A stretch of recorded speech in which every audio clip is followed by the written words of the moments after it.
Je vous remercie. Nous allons lire la Bible. 2 Rois chapitre 5.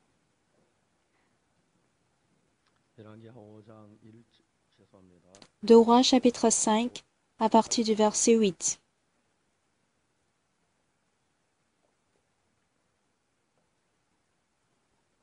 Si vous avez trouvé 2 Rois chapitre 5, je vais lire à partir du verset 8. Lorsqu'Élisée, homme de Dieu, apprit que le roi d'Israël avait déchiré ses vêtements, il envoya dire au roi, « Pourquoi as-tu déchiré tes vêtements? Laisse-le venir à moi, et il saura qu'il y a un prophète en Israël. » Naaman vint avec ses chevaux et son char, et il s'arrêta à la porte de la maison d'Élisée. Élisée lui fit dire par un messager, « Va et lave-toi 7 fois dans le Jourdain, ta chair deviendra saine et tu seras pur. » Naaman fut irrité, et il s'en alla en disant, « Voici je me disais, il sortira vers moi, il se présentera à lui-même, il invoquera le nom de l'Éternel son Dieu, il agitera sa main sur la place et guérira le lépreux. » Les fleuves de Damas, d'Abana et le Parpar ne valent-ils pas mieux que toutes les eaux d'Israël? Ne pourrais-je pas m'y laver et devenir pur? Et ils s'en retournaient et partaient avec fureur. Mais ses serviteurs s'approchèrent pour lui parler et ils dirent, « Mon père, si le prophète eût demandé quelque chose de difficile, ne l'aurais-tu pas fait? Combien plus dois-tu faire ce qu'il t'a dit, lève-toi et tu seras pur? » Il descendit alors et se plongea 7 fois dans le Jourdain, selon la parole de l'homme de Dieu, et sa chair redevint comme la chair d'un jeune enfant, et il fut pur. J'ai lu jusqu'au verset 14.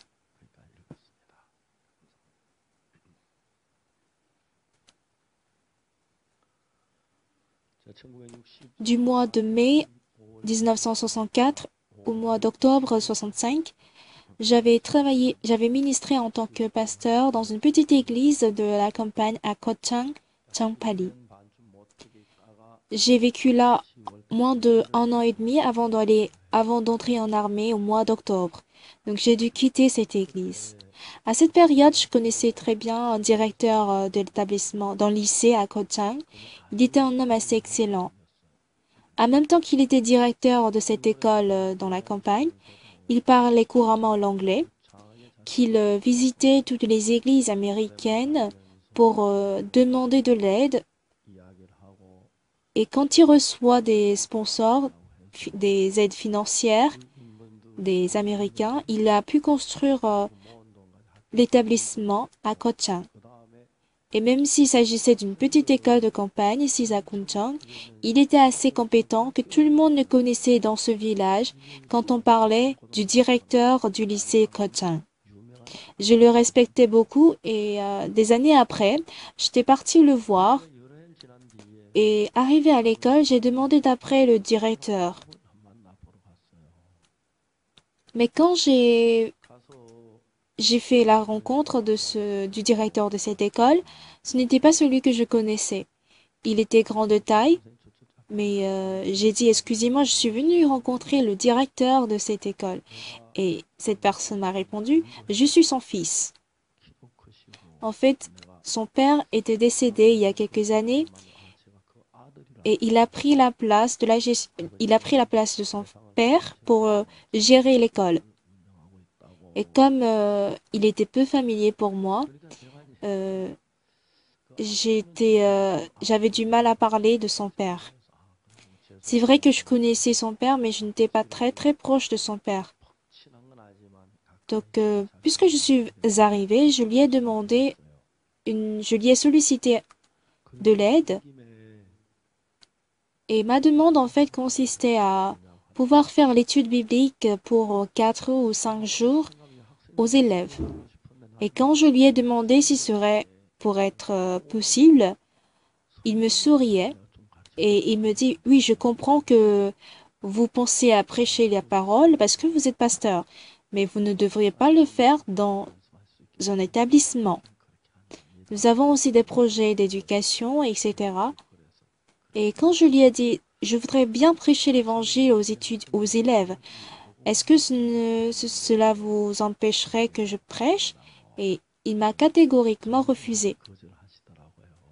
Peut-être que si cela aurait été son père, il aurait pu me permettre de le faire.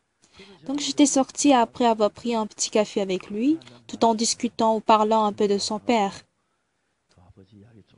Au final, ce que j'ai prévu faire n'a pas marché. En revanche, mon cœur était vraiment paisible. En fait, c'était Dieu qui m'avait donné la paix dans mon cœur. Les gens disent que, ou plutôt on m'a appris qu'une tortue pond environ 100 œufs et jusqu'à ce que ces œufs deviennent une tortue, 99 meurent et seule une survit. C'est-à-dire un seul œuf survit, une tortue, un œuf seulement réussit à devenir une tortue. Si tous les œufs de la tortue devenaient des tortues, la mer sera remplie complètement des tortues qu'il n'y aura pas suffisamment d'espace dans la mer. La fleur du pissenlit distribue aussi la semence à travers le vent, mais si toutes les semences du pissenlit, de la fleur pissenlit, tomberaient sur terre pour germer et devenir des pissenlits, la terre sera recouverte entièrement de pissenlits. De même chez la femme. La femme crée environ 500 ovules toute sa vie, ce qui veut dire qu'elle a la possibilité d'avoir 500 enfants. Mais en général, les femmes enfantent soit deux ou un ou aucun enfant. Donc cela veut dire que tout ne marche pas bien quand on prêche l'Évangile. Tout le monde ne reçoit pas le salut. Pourtant, nous continuons à prêcher l'Évangile. Je ne sais pas si j'aurais pu rencontrer l'ancien directeur de l'école, il aurait pu me permettre de prêcher l'Évangile. En tout cas, j'étais vraiment reconnaissant à cette personne que ce que je pouvais faire pour l'aider, c'était seulement le fait de prêcher l'Évangile. Si seulement il pouvait me laisser aussi une part d'éducation des élèves, je pourrais prêcher l'Évangile, je pouvais m'imaginer le travail du salut en fait se manifester dans ce lycée. Après mon armée, j'étais mariée et que mon couple je vivais avec ma femme dans la ville de Kimchon. Je ne sais pas pourquoi Dieu n'avait pas répondu à mes prières à l'époque. Il m'a fait subir beaucoup de difficultés comme la faim, etc. Nous avons beaucoup jeûné, nous avons vraiment beaucoup de problèmes et de difficultés. Un jour, avec ma femme, nous sommes partis dans l'orphelinat. Et le directeur d'orphelinat a appris que j'étais pasteur. Et je lui ai dit que je suis aussi en même temps un enseignant professionnel des enfants.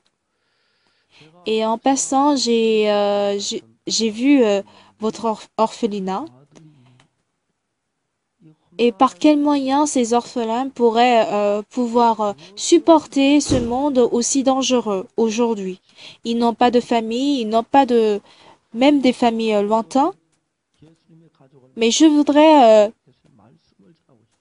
créer la famille de Christ chez ces orphelins. J'aimerais bien prêcher la parole. Monsieur le directeur, permettez-moi de pouvoir enseigner la Bible au moins pour 4 jours avec ces orphelins. Je ne vous demande pas autre chose. Permettez-moi seulement, donnez-moi seulement l'autorisation. Ce directeur me regarda du haut vers le bas. Il a rassemblé tous ses collègues et il a demandé à ses collègues de m'aider à pouvoir enseigner la Bible pendant ces 4 jours. Et j'étais avec ma femme, avec environ 100 orphelins. Ma femme leur enseignait des cantiques comme quoi le Seigneur m'aime, le Seigneur m'aime. C'est pour moi qu'il a pris la croix, ainsi le Seigneur m'aime. Depuis ce jour, on entendait des cantiques qui résonnaient de l'orphelinat. Moi, je prêchais la parole et j'ai remarqué que ces orphelins éprouvaient beaucoup de sentiments nostalgiques de l'affection, de la tendresse et de l'amour. Et nous qui avions vraiment aucun rapport avec eux, quand nous y étions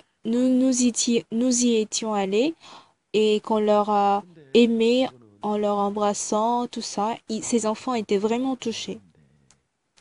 Une autre fois, lors de la cantate de Noël à Kumi, le président du conseil d'administration des établissements scolaires à Kimchon était venu me saluer. Et il m'avait dit que il me présentait tout en saluant. Il se présentait plutôt en me saluant qu'il était président du conseil d'administration. Et je lui ai dit, je vous connaissais bien. Et il me disait plutôt qu'il me connaissait bien. J'ai dit comment? Mais il avait dit que il était le directeur de l'orphelinat auparavant. Il était vraiment très heureux de pouvoir me rencontrer, de même que moi. Et quand je discutais avec lui, il voulait il voulait déjeuner avec moi, mais j'ai dit que je n'avais pas le temps. Est-ce que vous pourrez venir le lendemain? Le lendemain, j'étais partie le voir avec mon fils. Et on a pu manger un peu du barbecue coréen à la maison. Après le déjeuner, le plat, j'ai prêché l'évangile au couple de ce président, de ce directeur. Et il a reçu le salut. Il était très heureux que même maintenant, nous sommes très proches. Dans mes souvenirs, j'ai des souvenirs des gens qui ont reçu le salut. Et quand je voyage un peu dans la région avec mon fils dans la voiture, souvent c'est mon fils qui conduit. Et à côté de lui, je dis, Hey Yongo, tu sais, si tu traverses cette montagne, il y a le village des lépreux. Il y a, dans le passé, j'ai fait une semaine de séminaire dans ce village des lépreux et beaucoup de gens avaient reçu le salut. J'étais très heureux. Et quand je passe certains endroits, je me rappelle même du moment où j'avais fait le séminaire dans l'orphelinat, où il s'agissait du fait d'un événement qui s'est passé avant la naissance de mon fils. Et quand mon fils écoute toutes ces histoires, il était très heureux, très ravi. Le fait que j'essaie de prêcher l'évangile est un peu semblable à comment une tortue pond des œufs et quand il pond environ 100 œufs, un seul survit.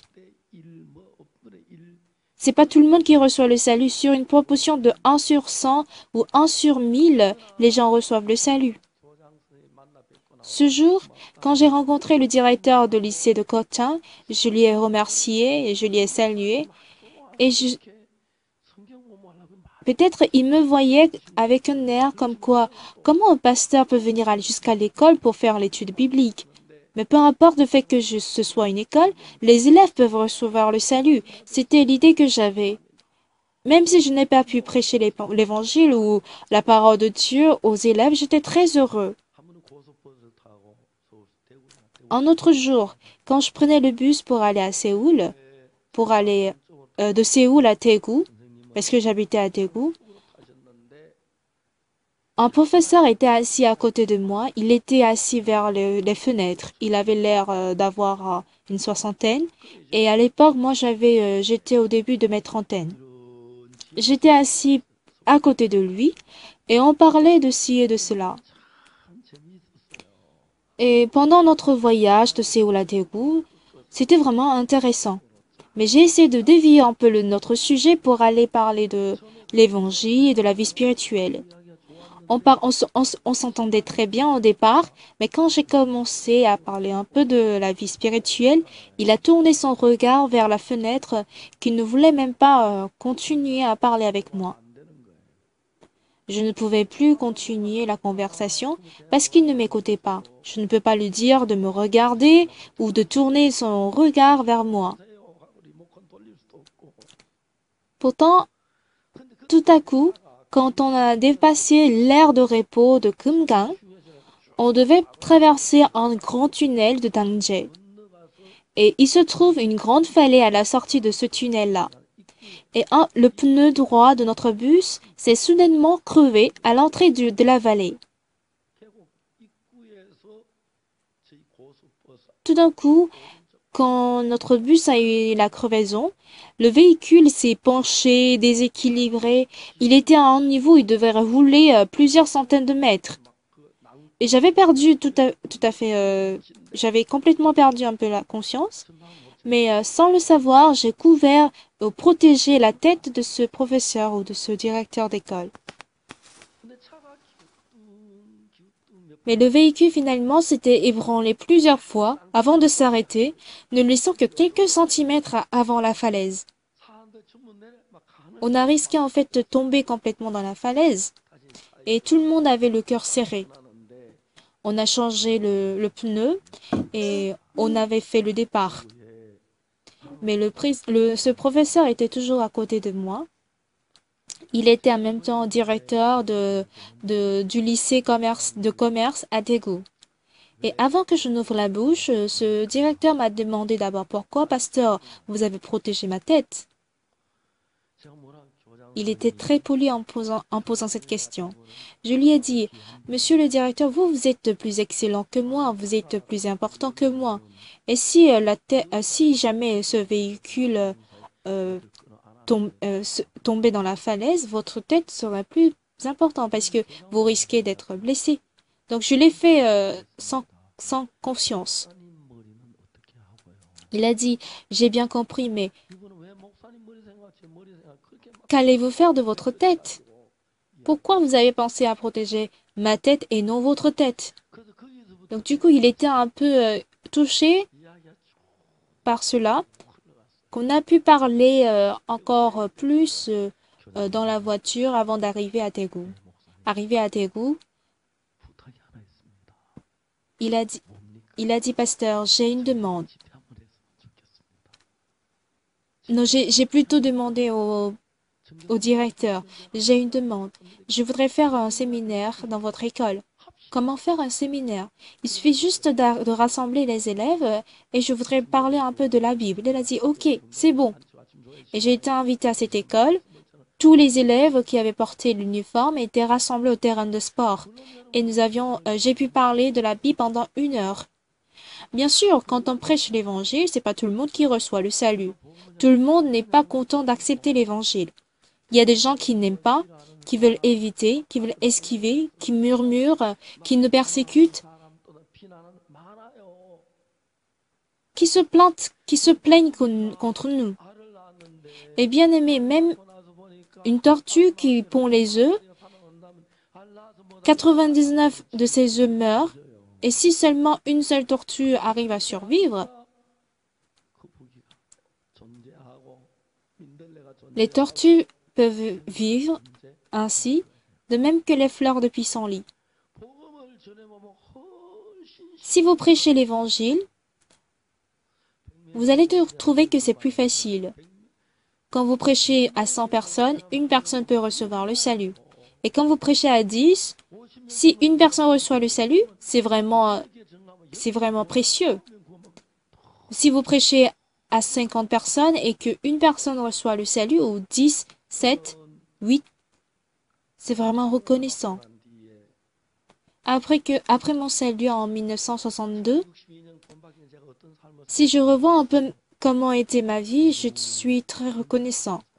Auparavant, je manquais beaucoup de nourriture et on avait beaucoup faim. Et les gens qui étaient âgés ne trouvaient pas de choses à manger. Il se dit, je devrais vraiment vite mourir pour ne pas gêner les autres à manger. Mais aujourd'hui, les nourritures sont très abondantes et riches que même les personnes âgées n'ont pas besoin de s'inquiéter du fait qu'ils mangent beaucoup. Et c'est bien que nous vivons aujourd'hui à l'époque où on peut manger jusqu'à satiété.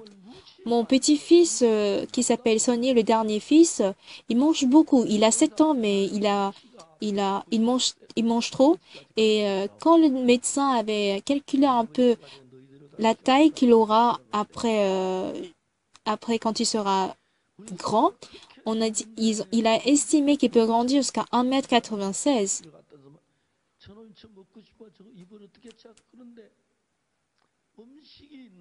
Si ces enfants auraient pu grandir à la même époque que moi, je m'inquiéterais beaucoup de comment le nourrir. Mais je suis très reconnaissant que aujourd'hui je vis dans l'époque où je peux nourrir mes enfants aisément. Quand nous étions très jeunes, euh, c'était c'était l'époque où le nylon était sorti pour la première fois. Et raison pour laquelle notre couple se disputait le plus, c'était à cause du nylon. En fait, les femmes voudraient demander beaucoup leur mari à leur acheter une robe en nylon. Aujourd'hui, en fait, le nylon n'est pas si valorisant que on ne cherche pas trop à porter des vêtements en nylon. Mais à l'époque, toutes les femmes aimaient, adoraient vraiment les robes en nylon. Parce que même s'ils travaillent au champ et que leur robe se, se mouillait, ça séchait très vite. Et c'était vraiment pratique. Puisque j'ai vécu en Corée depuis la période où le PIB de notre pays était de 65 dollars jusqu'à environ 30 000 dollars jusqu'à ce jour, je crois que je suis capable de mieux saisir les différences de valeur. On ne sait pas, en fait, quand on ne connaît pas les difficultés, on ne sait pas à quel point c'est, c'est heureux de vivre dans l'aisance. Mais pourquoi aujourd'hui les gens n'ont pas de paix, de tranquillité et de la sérénité? J'ai regardé un peu le journal de notre mission Bonne Nouvelle.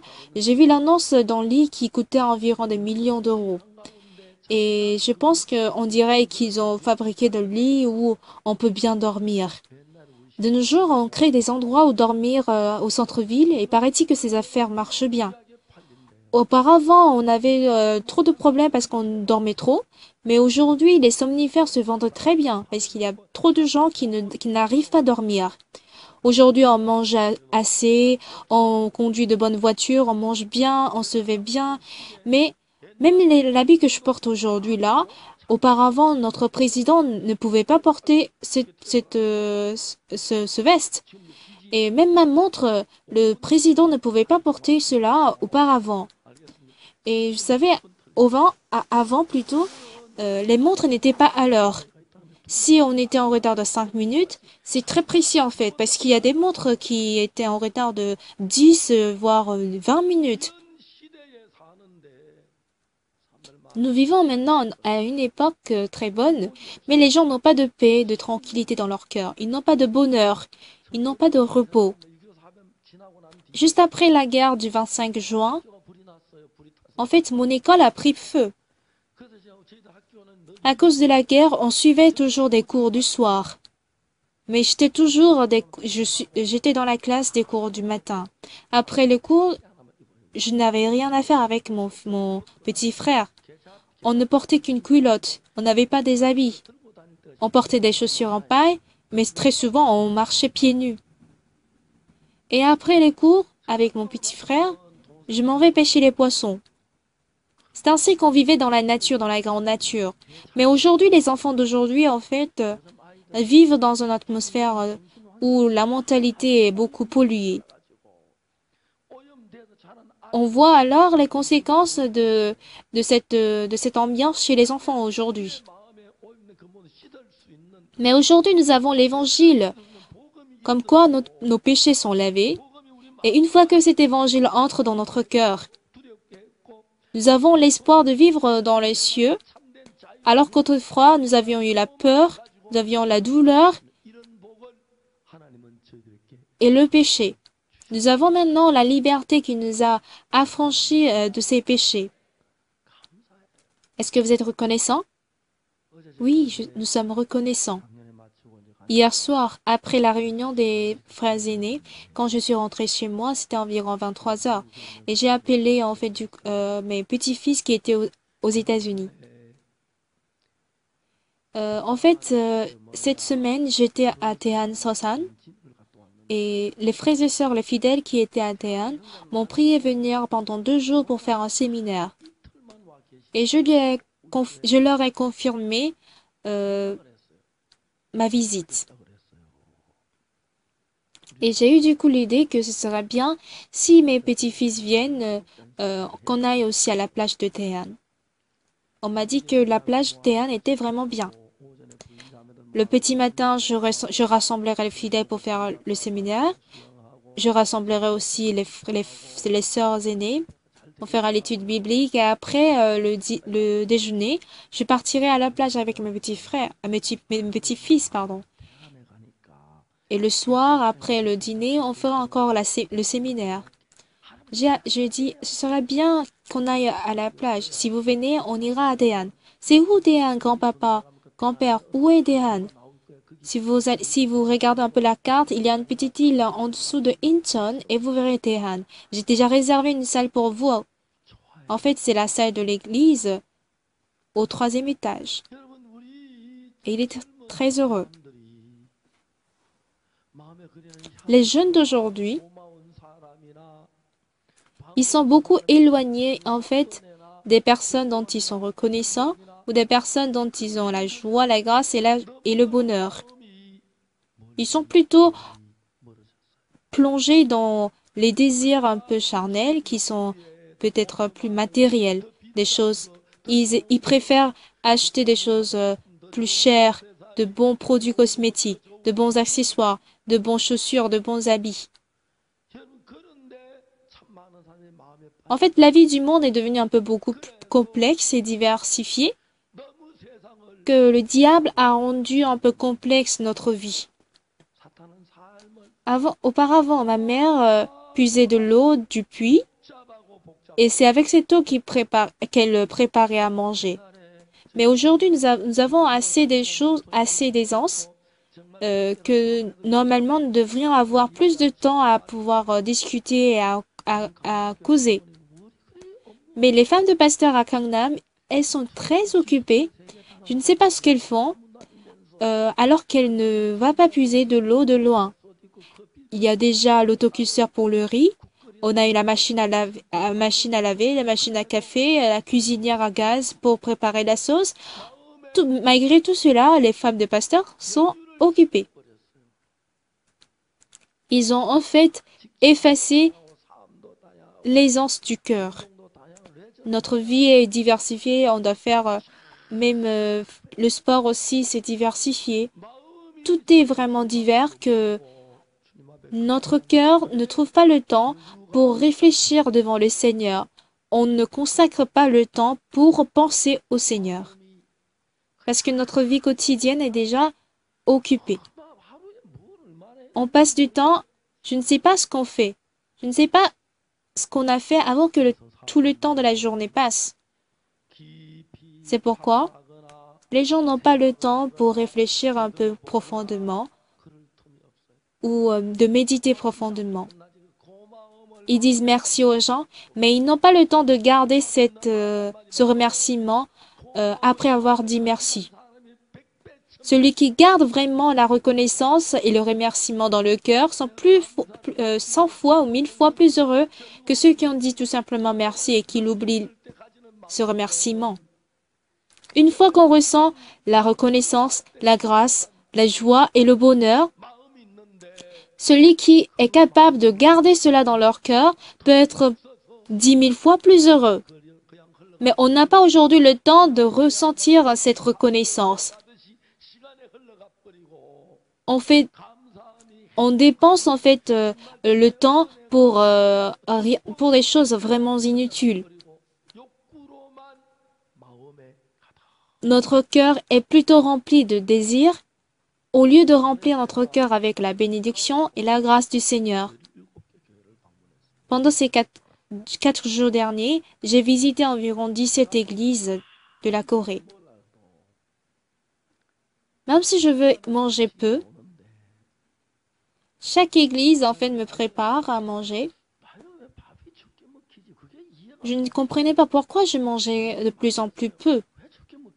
Et j'ai beaucoup réfléchi. Pourquoi je mange peu? Parce que je suis vieux? J'ai essayé de penser un peu aux dépenses énergiques que je fais par jour. Avant, quand j'étais un peu plus jeune, je marchais un peu plus vite. Mais maintenant, comme je suis vieux, je marche beaucoup plus lentement.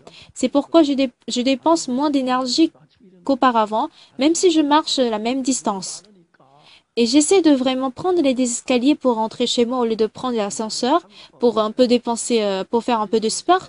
Mais aujourd'hui, j'ai pas de temps, je n'arrive pas à le faire. Même si je veux le faire, je veux faire un petit sport le matin, j'arrive pas à le faire parce que je suis très occupée.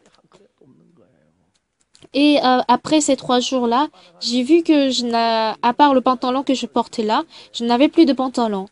J'avais mis le pantalon dans mon sac, mais à un moment donné, je vois que je n'ai pas de pantalon et j'avais même perdu un paire de mes chaussettes. Et parce que souvent le soir quand je rentre, je lave mes chaussettes et je le sèche directement avec le séchoir. Mais le matin, quand je vérifiais mon sac, je n'avais qu'une seule paire de chaussettes et même cette paire de chaussettes était trouée.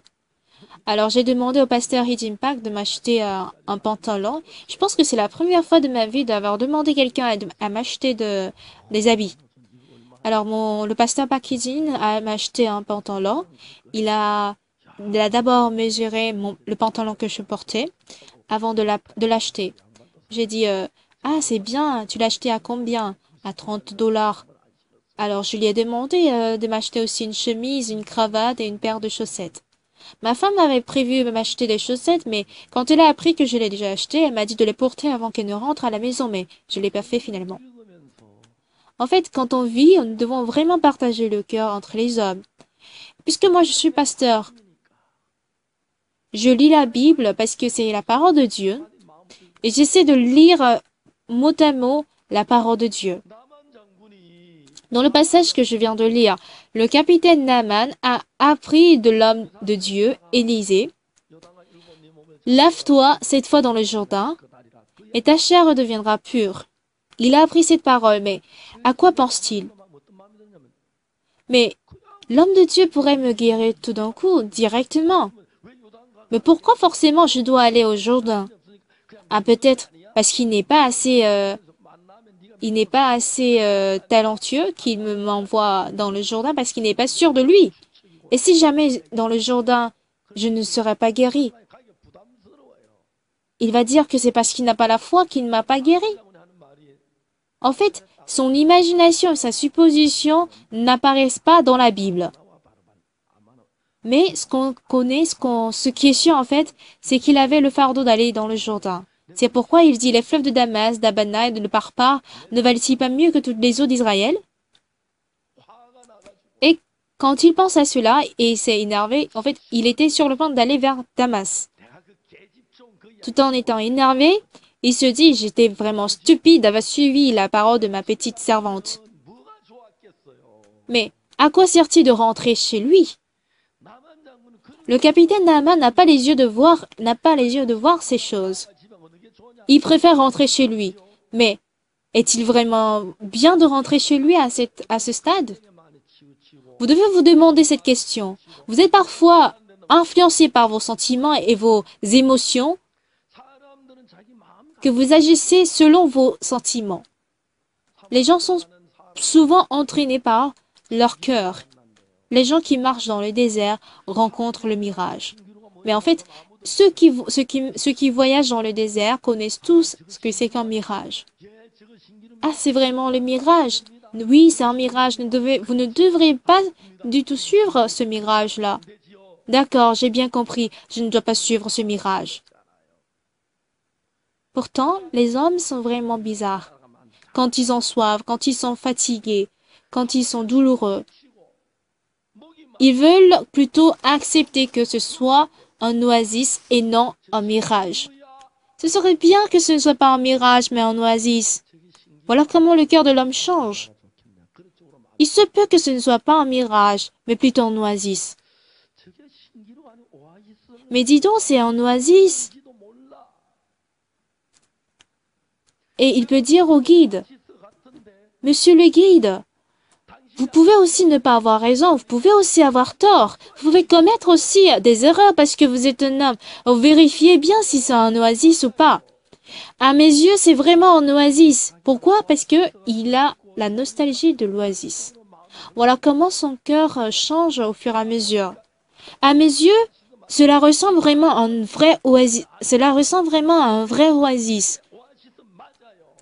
Peut-être que le guide nous fait souffrir alors que ce soit un vrai oasis, il est en train de nous tromper. Même si tout le monde connaît, tout le monde est au courant du mirage, quand ils ont vraiment soif et qu'ils ont chaud, qu'ils sont fatigués, quand ils regardent le mirage, ils ont l'illusion de le regarder cela comme un oasis. Ils savent que c'est un oasis dans la tête, mais en réalité, c'est pas un oasis. En fait, notre vie spirituelle aussi, c'est quelque chose qui se produit dans le monde du cœur. Même si nous recevons, même après notre salut et même pendant notre vie spirituelle, notre pensée est différente de la parole. Comprenez-vous? La parole de Dieu dit que mes pensées sont différentes de vos pensées, ma voix est différente de vos voix. Si vous réfléchissez un peu de votre côté, c'est-à-dire avec votre propre pensée, pardon, c'est vrai que vous êtes pécheur, mais la parole dit que vous êtes juste. Voilà pourquoi il y a tellement de théologiens, de docteurs de la Bible qui font des recherches sur la Bible. Pourtant, ils se disent pécheurs. N'est-ce pas? N'est-ce pas? Vous étiez aussi pareil, n'est-ce pas? Alors, vous pouvez aussi ne pas suivre ce que le pasteur dit à l'église parce que cela ne convient pas à votre pensée.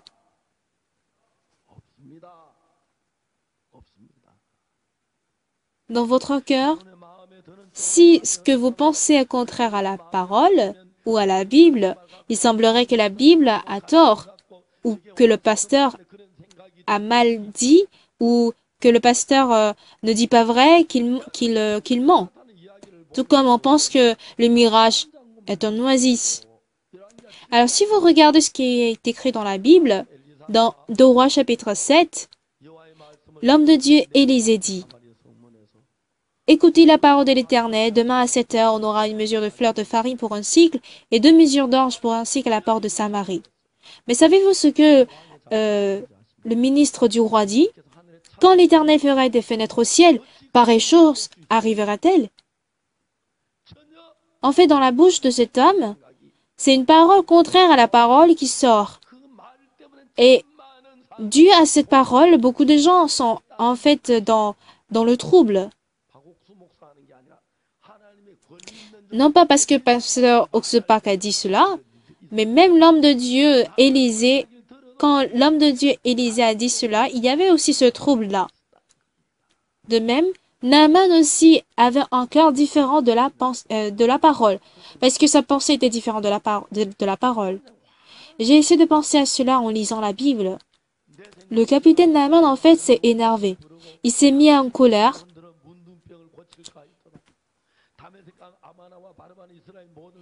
Il avait un peu imaginé que l'homme de Dieu viendrait prier pour lui, et il se demande que les fleuves de Damas, d'Albana et de Barpar étaient mieux que les fleuves d'Israël.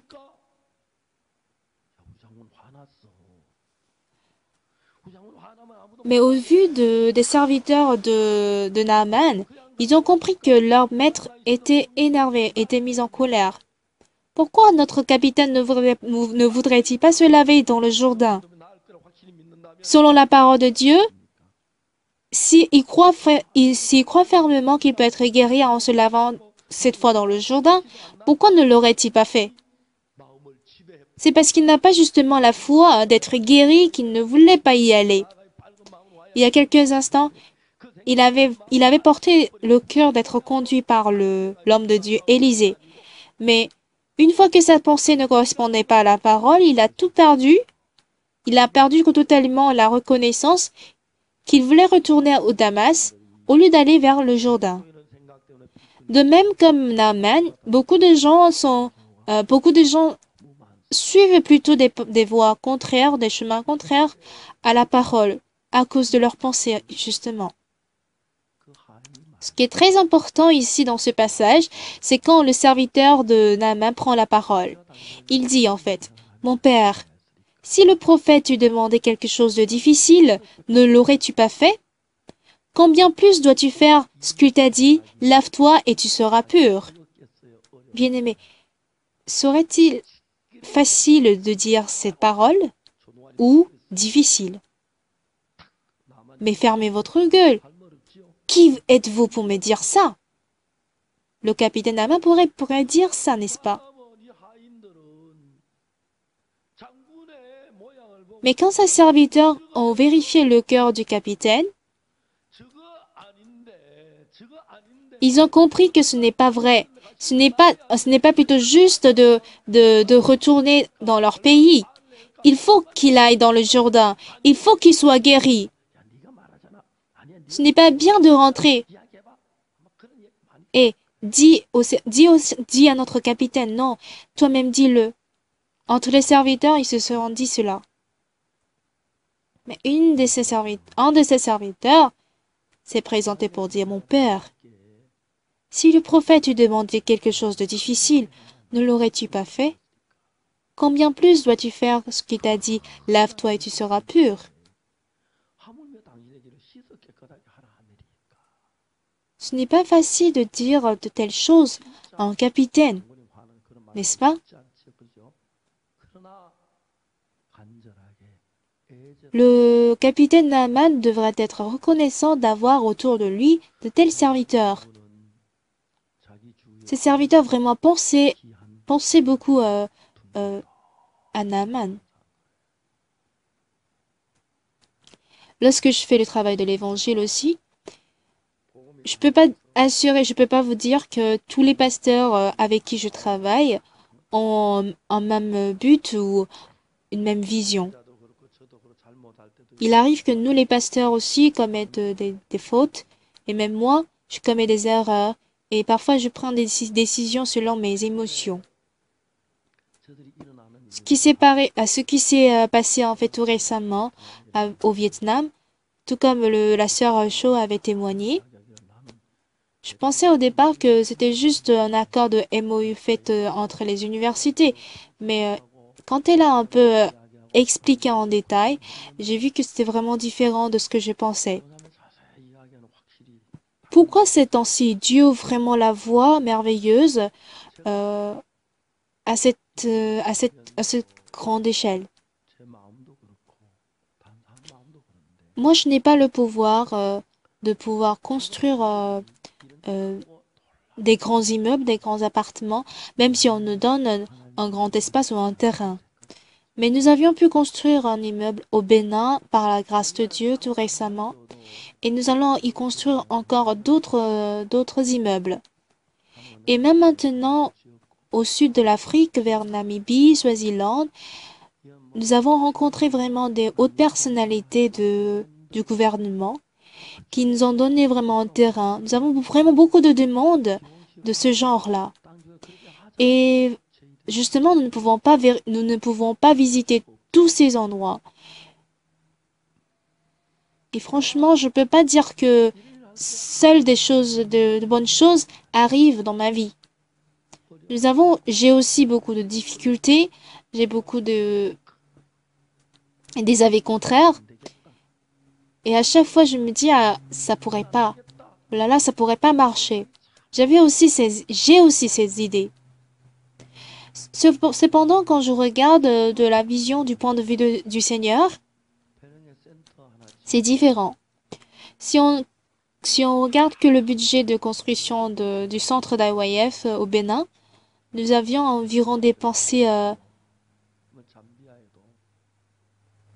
100 millions de dollars, 900 millions de dollars. On a eu 7 hectares de terrain et en Zambie, on nous a donné en bail un terrain de 10 hectares pendant 99 ans. C'est en fait le terrain qui appartient à l'État. Nous avons en fait, on peut dire, emprunté ce terrain pour 99 ans. Si je pense à comment de nombreux jeunes pourront recevoir le salut, être nés de nouveau à travers des camps, je suis très très heureux. Et quand j'y pense, je suis vraiment très très heureux que je ne pourrais pas exprimer tout cela par les mots. J'irai au mois d'août en Côte d'Ivoire pour un grand séminaire, mais je vous assure, les fidèles de l'église de Côte d'Ivoire dépassent 10 000 personnes. Je suis très reconnaissant que notre mission a de plus en plus un nombre très élevé de fidèles. On a aussi assez de fidèles en Birmanie, au Pérou, en Mexique, en Argentine, au Kenya, en Thaïlande. Dans ces pays-là, il y a de nombreux, de plus en plus de fidèles qui reçoivent le salut. Et c'est vraiment touchant. Ne serait-il pas bien de sacrifier ma vie pour le salut de ces genres de personnes? Juste en sacrifiant ma vie, si de telles personnes peuvent recevoir le salut, ça va être vraiment reconnaissant. Quand le capitaine Naaman s'est mis en colère, il pourrait aussi insulter l'homme de Dieu et même la petite servante. J'étais vraiment stupide d'avoir suivi la parole de cette petite fille pour venir jusqu'ici. J'ai été honni au contraire sans avoir été guéri de ma lèpre. Je suis venu plutôt confesser, montrer que j'étais vraiment un petit espèce de lépreux. Alors c'est Satan qui créait en lui la colère pour ne pas être guéri de sa maladie. Mais heureusement que les serviteurs de Naaman, qui étaient proches de lui, avaient pensé vraiment à lui. Vous devriez vraiment aller au Jourdain. Si je dis quelque chose, si je dis d'aller au Jourdain, sûrement il s'énervera contre moi et il va forcément, il va justement me licencier. Je ne suis même pas un serviteur, je ne suis même pas un capitaine pour lui dire cela ou pour conseiller cela. Vaut mieux se taire. Mais en même temps, il y a une autre idée qui vient, qui les pousse à dire au capitaine d'aller au Jourdain. Mais non, il doit être guéri de la lèpre. En fait, tous ces détails n'ont pas été exprimés dans la Bible, mais sûrement au départ, il y aura la colère dans le cœur de Naaman. Mais malgré la difficulté, les serviteurs a ouvert la bouche. Mon père, si le prophète eût demandé quelque chose de difficile, ne l'aurais-tu pas fait? Combien plus dois-tu faire ce qu'il t'a dit, lave-toi et tu seras pur? Mon père, on va essayer d'aller jusqu'au Jourdain. On va essayer de suivre la parole du prophète. S'il vous plaît, mon père. On peut dire qu'ils ont supplié. On peut voir que la façon dont le jeune serviteur de Naaman a pu convaincre le cœur de Naaman à retourner, à aller plutôt dans le Jourdain, a été bien décrite. Et je ne peux pas dire que je suis toute la parole des gens, tout en disant oui, oui, oui, oui. Il y a des moments où je n'accepte pas la parole des gens. Il arrive que j'écoute la parole les avis des autres à la légère.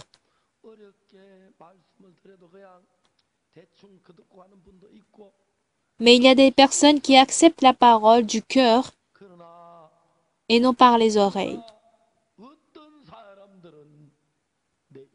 Ces gens voient Jésus-Christ qui est dans mon cœur.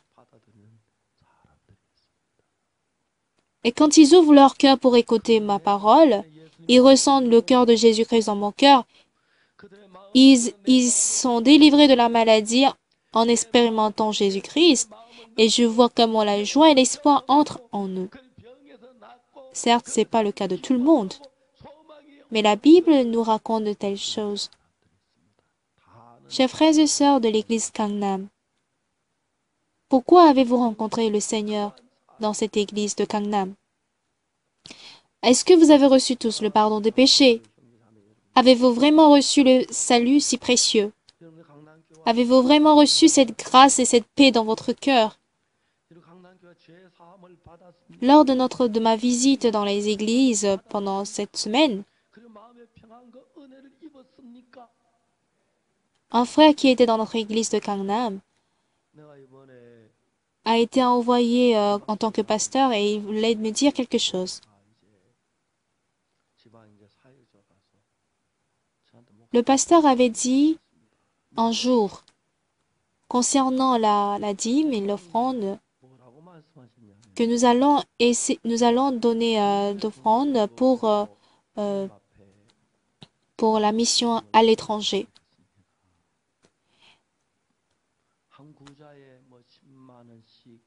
Qu'est-ce que le pasteur a dit? Essayez de donner l'offrande pendant un an pour la mission à l'étranger. Et un an après, regardez si votre vie s'est améliorée ou s'est plutôt détériorée. Après avoir dépensé le loyer ou différentes dépenses à faire chez soi, essayez de donner le reste pour la mission à l'étranger. Et regardez, voir si votre vie s'est améliorée.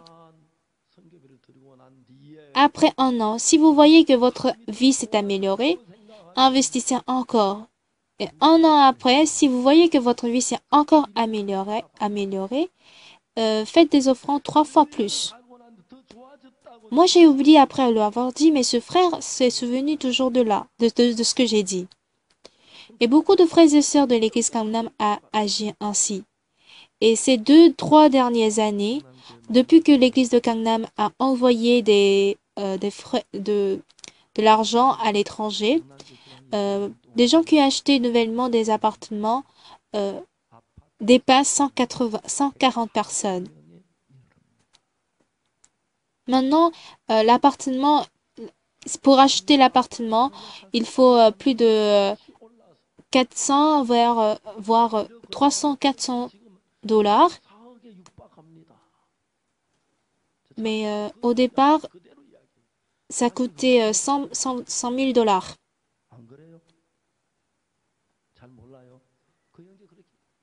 Ce frère me disait, il y a aussi des gens qui ne croient pas en Dieu, mais mon couple ou mon foyer est vraiment heureux.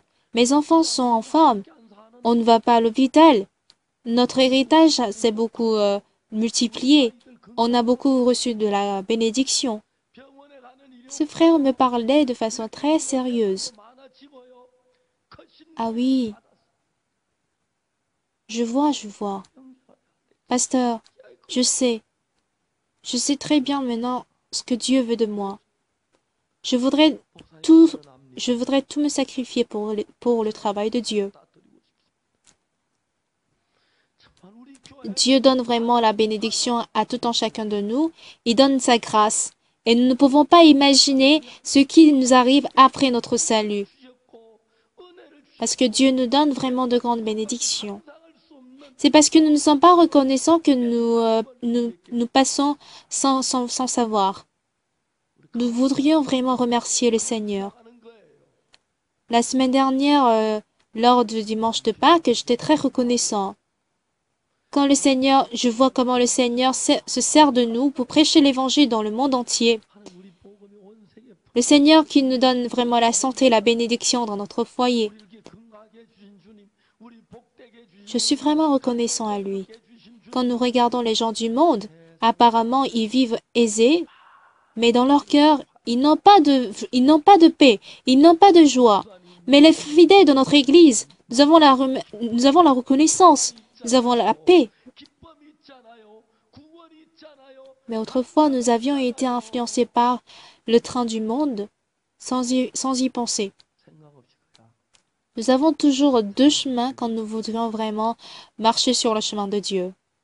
Quand David était à Ziklag, tout juste avant qu'il ne devienne roi, quand il était entré de la guerre, Ziklag a pris feu et leurs ennemis avaient pris leurs femmes et leurs enfants. Donc tout le peuple a pleuré jusqu'au point où il n'avait plus de force pour pleurer. Les hommes de David se sont plaints contre David. Qu'est-ce que nous avions pu gagner depuis le moment où nous avons suivi David?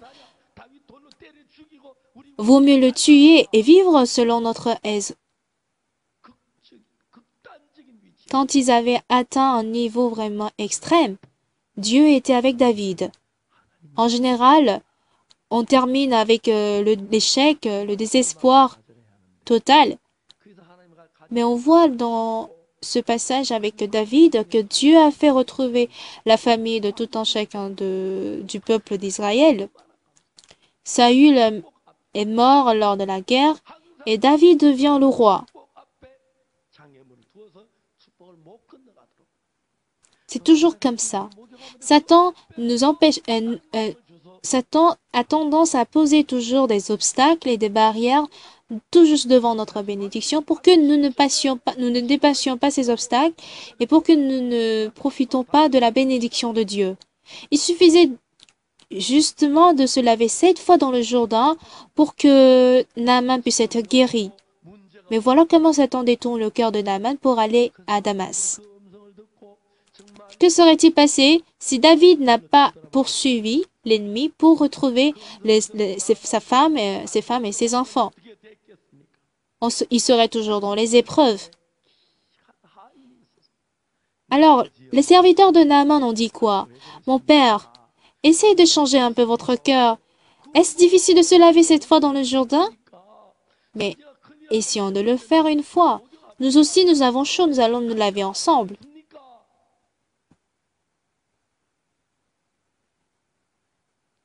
Ok, imaginons un peu la suite.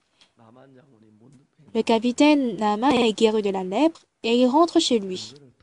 Il peut appeler le serviteur qui lui a dit tout à l'heure de se laver 7 fois, de se laver dans le Jourdain. Et toi, mon serviteur, assieds-toi près de moi. Je peux m'asseoir? Si je te dis de t'asseoir, assieds-toi. Ok, donne-moi ta main. Je voudrais te remercier.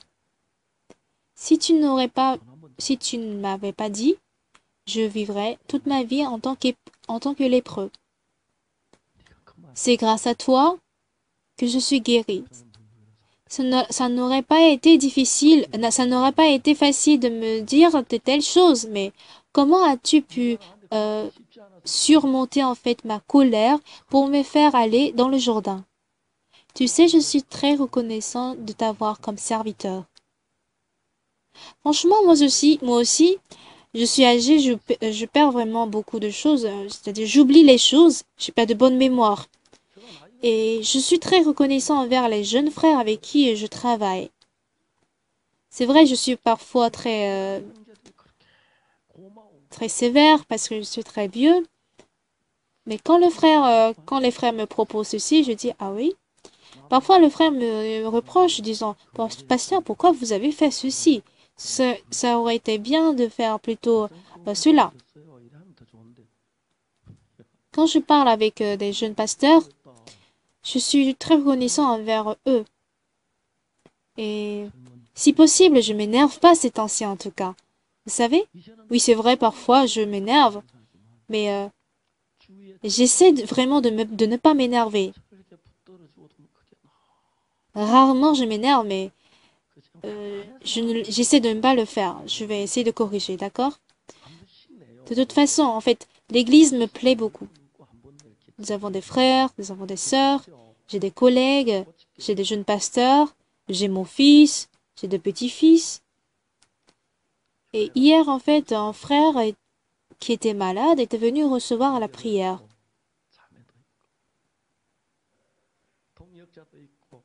Et il était en train de m'attendre, en fait, au deuxième étage. Il était assis. Et c'était le dirigeant de sa cellule qui l'avait accompagné, alors qu'il était aussi très occupé. Et j'ai dit, est-ce que vous êtes le dirigeant du groupe? Et il a dit, oui, pasteur. Ah, même le chef, le dirigeant de la cellule était venu avec lui. J'étais aussi reconnaissant envers lui. Vous savez, tous les dimanches, de 9h à 9h30, je fais la réunion des anciens. Et même les anciens sont tous différents. Ils sont tous uniques, qui ne sont pas tous les mêmes. Pourtant, ils ont tous le cœur d'aimer l'Église et de vivre pour l'Église. Les samedis matins, on est tous fatigués parce que c'est le début du week-end. Mais très tôt le matin, quand je vois les frères qui distribuent les journaux de bonnes nouvelles dans le métro, je suis vraiment reconnaissant envers eux. Je vois comment Dieu nous conduit à le faire des choses vraiment impossibles auparavant. Cher capitaine, je ne suis pas quelqu'un capable de dire ce mot. J'avais vraiment du mal à prêcher. Non, j'avais vraiment du mal à vous dire cela, monsieur capitaine. Mais je pense que c'est Dieu qui l'a fait. Que tu le fasses, quoi que tu l'as, quelle que soit la façon dont tu as dit, mais en tout cas, c'est grâce à toi que j'ai pu aller au Jourdain et que c'est grâce à toi que j'ai pu être guéri. Je te remercie beaucoup. Quand ce genre d'histoire se partage entre serviteur et capitaine, on voit comment la reconnaissance et la joie débordent. Quand nous étions partis à Théon, une sœur avait apporté du poulet. En fait, elle a apporté aussi une machine à cuire le poulet. Et quand elle a apporté cela parce qu'elle a appris que je venais, nous avions très bien mangé.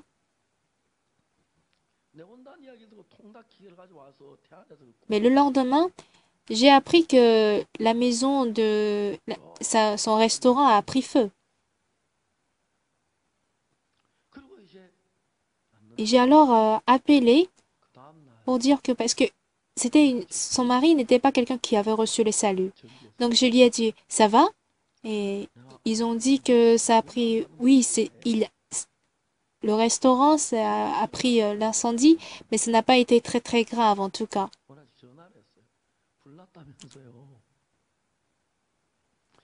Je lui ai dit qu'il faudrait que vous receviez le salut. Et quand je les consolais, il était très reconnaissant envers moi. Il a dit, est-ce que vous êtes libre jeudi? Il dit, pourquoi? Je voudrais que vous veniez préparer du poulet. Il a dit, non, je ne pourrais pas venir parce que c'est le jour du marché. Donc je lui ai dit de venir une autre fois. Il m'a dit, d'accord. Tous les frères et toutes les sœurs sont différents. Mais de toute façon, ce jeune serviteur de Naaman était quelqu'un qui a sauvé Naaman. C'est ainsi que Dieu nous conduit selon sa volonté. Il semblerait que il semblerait qu'une personne est inutile, mais nous formons tous le corps de Dieu. À travers nous, qui que ce soit, qui que vous soyez, Dieu peut travailler de sorte que Naaman puisse être guéri.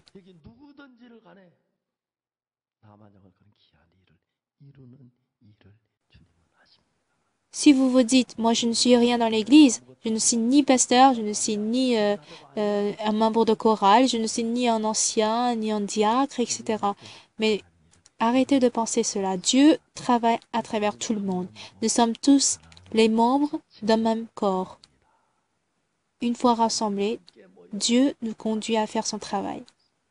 Je remercie le Seigneur. Prions.